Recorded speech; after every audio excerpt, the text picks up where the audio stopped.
Ada yang bilang, uang bukan segalanya, tapi segalanya perlu uang. Salam jumpa kembali di channel Bagi Terang. Terima kasih telah menonton video YouTube channel Bagi Terang. Tuhan Yesus memberkati. Pada episode kali ini bertemakan teologi uang. Sebenarnya tidak ada yang salah dengan uang, justru kita membutuhkan uang dalam hidup kita sebagai alat tukar yang sah untuk membeli kebutuhan yang tidak bisa kita penuhi sendiri.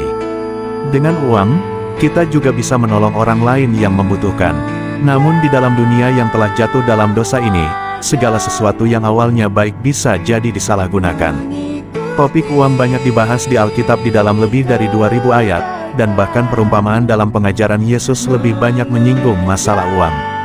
Uang sejatinya tidak jahat, tetapi cinta uanglah yang menjadi akar segala kejahatan. 1 Timotius 6 ayat 10. Uang adalah salah satu tanda berkat Tuhan kepada kita, tetapi jika kita sudah menempatkan uang di atas segalanya termasuk melebihi kasih kita kepada Tuhan, maka uang bisa menjadi bencana. Jika keinginan menjadi kaya adalah hal yang paling utama yang kita kejar dalam hidup ini, maka kita bisa terobsesi untuk mendapatkan uang yang banyak dan mungkin membawa kita terjerumus kepada kejahatan. Karena cinta uang, kita bisa dikuasai hasrat untuk mendapatkan uang dengan cara instan. Kita cenderung mengabaikan standar moral firman Tuhan demi mendapatkan uang dan materi.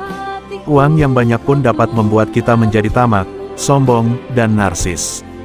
Pengelolaan uang yang sembrono membuat kita boros dan bisa terjerat dalam belenggu utang. Kadang kejahatan manusia tidak terbatas oleh karena cintanya kepada uang.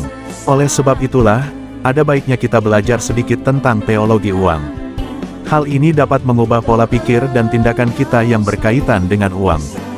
Beberapa prinsip dalam teologi uang. Pertama, Tuhan adalah pemberi berkat materi kepada kita. Filipi 4 ayat 19, sehingga kepada Tuhanlah kita memohon dan menyerahkan segala aktivitas kita dalam mencari uang.